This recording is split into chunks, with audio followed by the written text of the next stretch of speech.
A searing social critic, Mr. Huxley, 27 years ago, wrote Brave New World, a novel that predicted that someday the entire world would live under a frightful dictatorship. Today, Mr. Huxley says that his fictional world of horror is probably just around the corner for all of us. Good evening, I'm Mike Wallace. Tonight's guest, Aldous Huxley, is a man of letters, as disturbing as he is distinguished. Born in England, now a resident of California, Mr. Huxley has written some of the most electric novels in social criticism of this century. He's just finished a series of essays called Enemies of Freedom, in which he outlines and defines some of the threats to our freedom in the United States. And Mr. Huxley, right off the bat, let me ask you this. As you see it, who and what are the enemies of freedom here in the United States? Well, I don't think you can say who in the United States. I don't think there are any sinister persons deliberately trying to rob people of their freedom. But I do think, first of all, that there are a number of impersonal forces which are pushing in the direction of less and less freedom. And I also think that there are a number of technological devices which anybody who wishes to use can use to accelerate this process of going away from freedom, of imposing control. Well, what are these forces and these devices, Mr. Huxley? I should say that there are two main impersonal forces. The first of them is not exceedingly important in the United States at the present time, though very important in other countries. This is the force which in general terms can be called overpopulation, the mounting pressure of population pressing upon existing resources. This, of course, is an extraordinary thing. Something is happening which has never happened in the world's history before. I mean, let's just take a simple fact that between the time of the birth of Christ and the landing of the Mayflower, the population of the Earth doubled. It rose from 250 million to probably 500 million. Today, the population of the Earth is rising at such a rate that it will double in half a century. Well, why should overpopulation work to diminish our freedoms? Well, in a number of ways. I mean, the experts in the field, like Harrison Brown, for example, pointed out that in the underdeveloped countries, actually the standard of living is at present falling, that people have less to eat and less goods per capita than they had 50 years ago. And as the position of these countries, the economic position, becomes more and more precarious, obviously the central government has to take over more and more responsibility for keeping the ship of state on an even keel. And then, of course, you're likely to get social unrest under such conditions, with again an intervention of the central government. So that I think one sees here a pattern which seems to be pushing very strongly towards a totalitarian regime. And unfortunately, as in all these underdeveloped countries, the only highly organized political party is the Communist Party, it looks rather as though they will be the heirs to this unfortunate process, that they will step into the position of power. Well, then, ironically enough, one of the greatest forces against communism in the world, the Catholic Church, according to your thesis, would seem to be pushing us directly into the hands of the communists because they are against birth control. Well, I think this strange paradox probably is true. There is it's an extraordinary situation, actually. I mean, one has to look at it, of course, from a biological point of view. The whole essence of biological life on Earth is a question of balance, and what we have done is to practice death control in a most intensive manner without balancing this with birth control at the other end. Consequently, the birth rates remain as high as they were, and death rates have fallen substantially. All right, then, so much for the time being, anyway, for overpopulation. Another force that is diminishing our freedoms. Well, another force which I think is very strongly operative in this country is the force of what may be called over-organization. As technology becomes more and more complicated, it becomes necessary to have more and more elaborate organizations, more hierarchical organizations, And incidentally, the advance of technology has been accompanied by an advance in the science of organization. It's now possible to make organizations on a larger scale than was ever possible before. And so that you have more and more people living their lives out as subordinates in these hierarchical systems controlled by bureaucracies, either the bureaucracies of big business or the bureaucracies of big government. Mm-hmm. Mm-hmm. Now, the devices that you were talking about, are there specific devices or methods of communication which diminish our freedoms in addition to overpopulation and over-organization? Well, there are certainly devices which can be used in this way.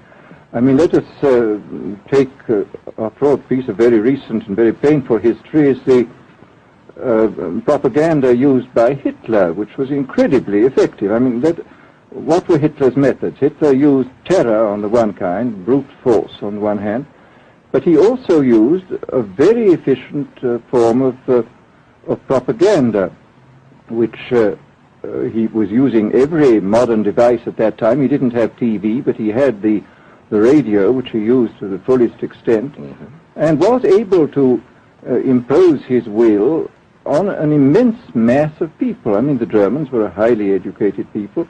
Well, we're aware of all this, but how do you equate Hitler's use of propaganda with the way that propaganda, if you will, is used, let us say, here in the United States? Are you suggesting that there is a parallel? Needless to say, it's not being used in this way now.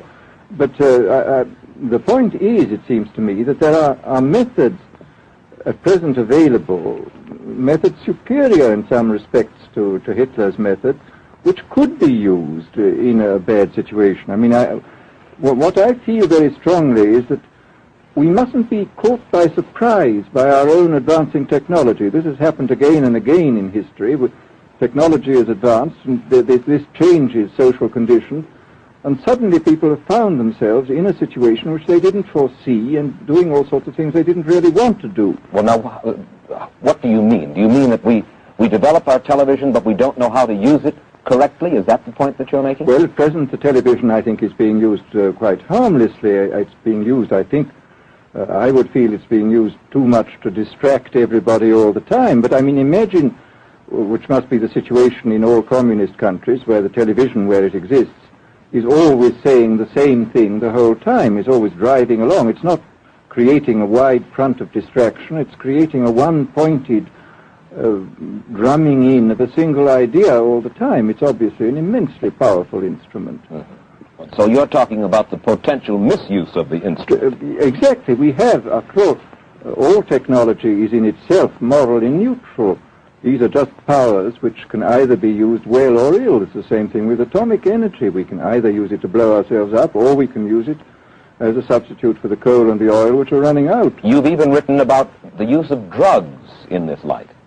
Well, now, this is a very interesting subject. I mean, in this book that you mentioned, this book of mine, Brave New World, I postulated a substance called soma, which was a very versatile drug. It would make people feel happy in small doses. It would make them see visions in medium doses, and it would send them to sleep in large doses.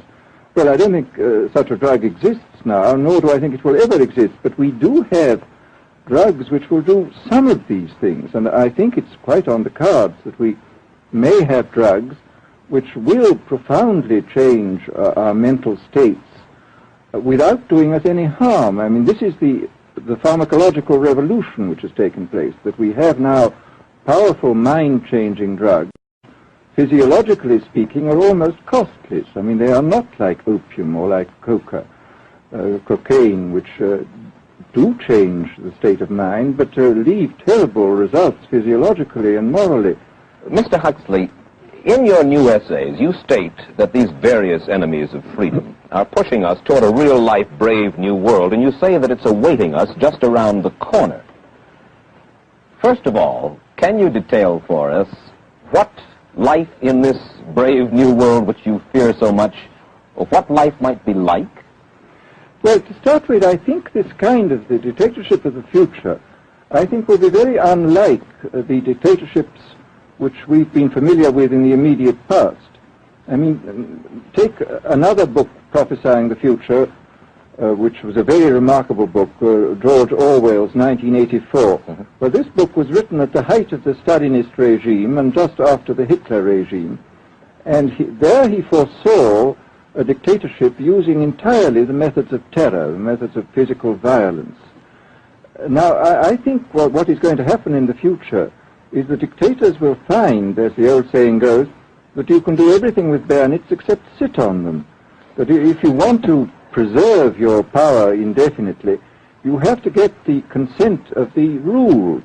And this they will do partly by drugs, as I foresaw in Brave New World, partly by these new techniques of propaganda.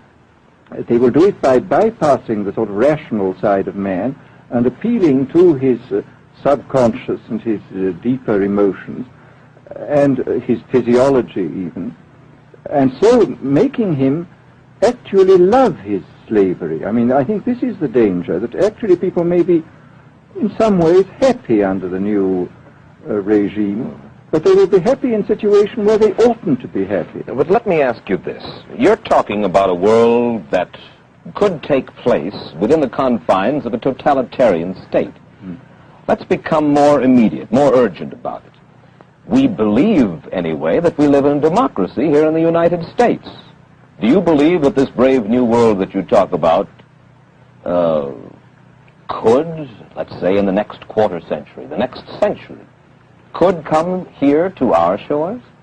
I think it could. I mean, that's why I feel it's so extremely important here and now to start thinking about these problems, not to let ourselves be taken by surprise by the new advances in technology. I mean, for example, in regard to the use of the drugs, we know there's enough evidence now for us to be able, on the basis of this evidence and using a certain amount of creative imagination, to foresee the kind of uses which could be made by people of bad will with these things, and to attempt to forestall this. And in the same way, I think with these other methods of propaganda, we can foresee and we can do a good deal to forestall. I mean, after all, the price of freedom is eternal vigilance. You write in Enemies of Freedom, you write specifically about the United States. You say this, writing about American political campaigns. You say, all that is needed is money and a candidate who can be coached to look sincere. Political principles and plans for specific action have come to lose most of their importance. The personality of the candidate, the way he is projected by the advertising experts, are the things that really matter. Well, this is...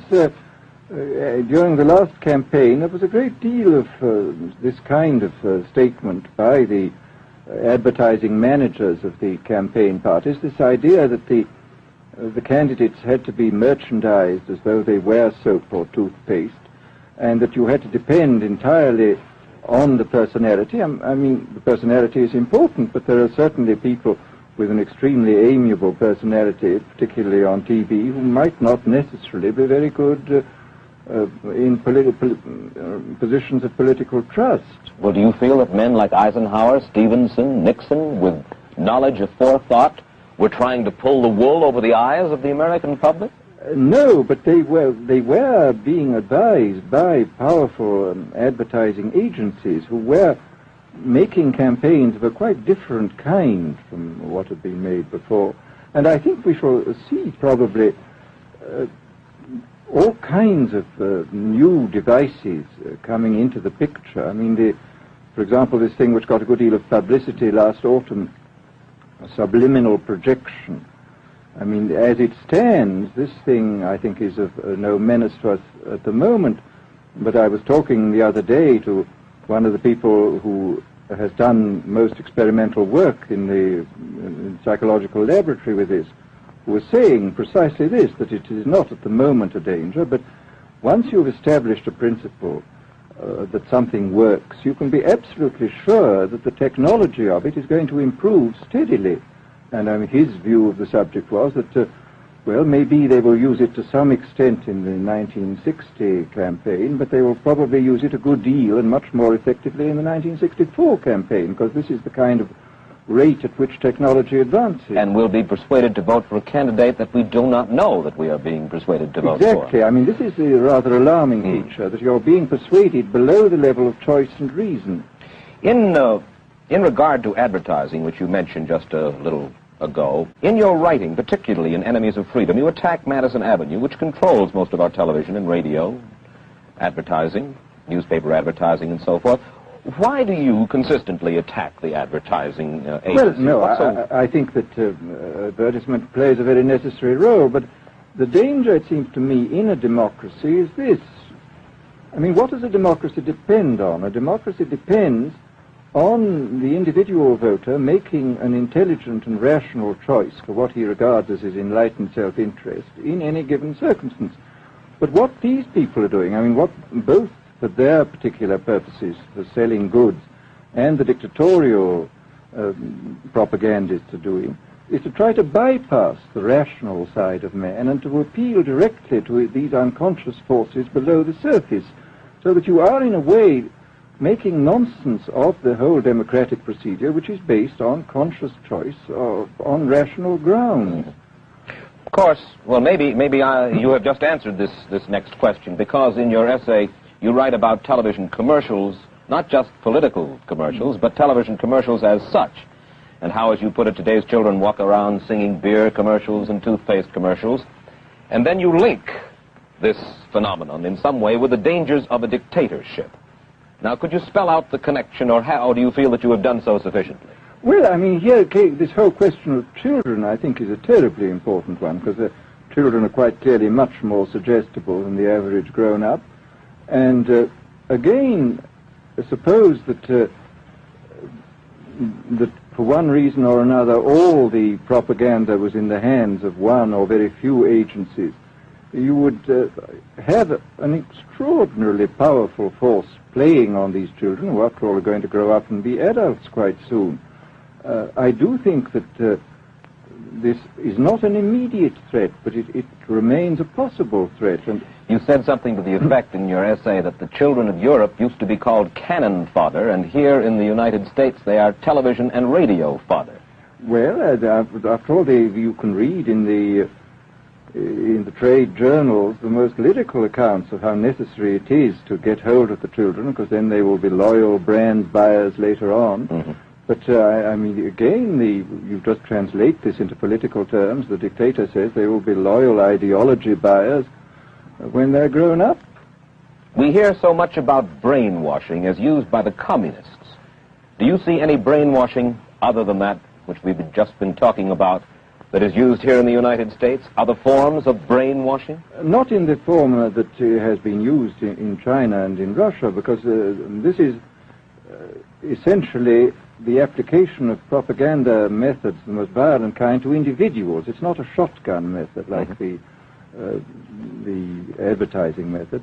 It's a way of getting hold of the person and playing both on his physiology and his psychology till he really breaks down, and then you can implant a new idea in his head. I mean, the descriptions of the methods are really blood-curdling when you read them, and not only the methods applied to political prisoners, but the methods applied, for example, to the training of the young communist administrators and missionaries. They receive an incredibly tough kind of training, which causes about 25% of them to break down or commit suicide, but produces 75% of completely one-pointed fanatics. The question, of course, that keeps coming back to my mind is this. Obviously, politics in themselves are not evil. Television is not in itself evil. Atomic energy is evil, and yet you seem to fear that it will be used in an evil way. Why is it that the right people will not, in your estimation, use them? Why is it that the wrong people will use these various devices and for the wrong motives? Well, I think one of the reasons is that these are all instruments for obtaining power, and obviously the passion for power is one of the most moving passions that exist in man, and after all, all democracies are based on the proposition that power is very dangerous and that it's extremely important not to let any one man or any one small group have too much power for too long a time. After all, what British and American constitutions except devices for limiting power. And all these new devices are extremely efficient instruments for the imposition of power by small groups over larger masses. Well, you ask this question yourself in Enemies of Freedom. I'll put your own question back to you. You ask this: in an age of accelerating overpopulation, of accelerating overorganization, and ever more efficient means of mass communication, how can we preserve the integrity and reassert the value of the human individual? You put the question. Now here's your chance to answer it, Mr. Huxley. Well, this is obviously, first of all, it's a question of education. I think it's terribly important to insist on individual values. I mean, there is a tendency, as you probably read a book by White, The Organization Man, a very interesting, valuable book, I think, where he speaks about the new type of group morality, group ethic, which speaks about the group as though the group was somehow more important than the individual. But this seems, as far as I'm concerned, to be in contradiction with what we know about the genetical makeup of human beings, that every human being is unique. And it is, of course, on this genetical basis that the whole idea of the value of freedom is based. And I think it's extremely important for us to stress this in all our educational life. And I would say it's also very important to teach people to be on their guard against the sort of verbal booby traps into which they're always being led, to analyze the kind of things that are said to them. Well, I think there is this whole educational side, and I think there are many more things that one could do to strengthen people and to make them more aware of what was being done. You're a prophet of decentralization. Well, yes, if this is feasible.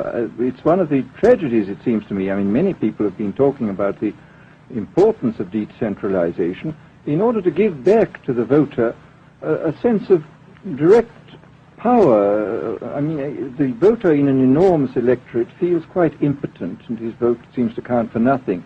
This is not true where the electorate is small and where he is dealing with a group which he can manage and understand. And if one can, as Jefferson, after all, suggested, break up the units into smaller and smaller units, and so get a real self-governing democracy. Well, that was all very well in Jefferson's day, but how can we revamp our economic system and decentralize and at the same time meet militarily and economically the tough challenge of a country like Soviet Russia? Well, I think the answer to that is that there are, it seems to me that the production, industrial production, is of two kinds. I mean, there are some kinds of industrial production which obviously need the most tremendously high centralization, like the making of automobiles, for example. But there are many other kinds where you could decentralize quite easily and probably quite economically, and that you would then have this kind of decentralized life. After all, you begin to see it now if you travel through the South, this decentralized textile industry which is springing up there. Mr. Huxley, let me ask you this, quite seriously. Is freedom necessary? As far as I'm concerned, it is, yes. Why? Is it necessary for a productive society? Yes, I should say it is. I mean, a genuinely productive society. I mean, I think you could produce plenty of goods without much freedom, but I think the whole sort of creative life of man is ultimately impossible without a considerable measure of individual freedom, that initiative, creation, all these things which we value, and I think value properly, are impossible without a large measure of freedom. Well, Mr. Huxley, take a look again at the country which is in the stance of our opponent anyway it would seem to be there, Soviet Russia. It is strong and getting stronger economically, militarily. At the same time, it's developing its art forms pretty well. It seems not unnecessarily to squelch the creative urge among its people, and yet it is not a free society. it's not a free society, but here is something very interesting, that those members of the society, like the scientists who are doing the creative work, are given far more freedom than anybody else. I mean, it's a privileged aristocratic society in which, provided that they don't poke their noses into political affairs, these people are given a great deal of prestige, a considerable amount of freedom, and a lot of money. I mean, this is a very interesting fact about the new Soviet regime, and I think what we're going to see is a people on the whole with very little freedom, but with an oligarchy on top enjoying a considerable measure of freedom and a very high standard of living. And the people down below, the epsilons down below, enjoying very little. And you think that that kind of situation can long endure? I think it can certainly endure much longer than a situation in which everybody is kept down. Because, I mean, they can certainly get their technological and scientific results on such a basis. Well, the next time that I talk to you then, perhaps we should investigate further the possibility of the establishment of that kind of a society, where the drones work for the queen bees up above. Well, but yes, but I must say I still believe in democracy. If we can make the best of the creative activities of the people on top, plus those of the people on the bottom, so much the better. Mr. Huxley, I surely thank you for spending this half hour with us, and I wish you Godspeed, sir. Thank you.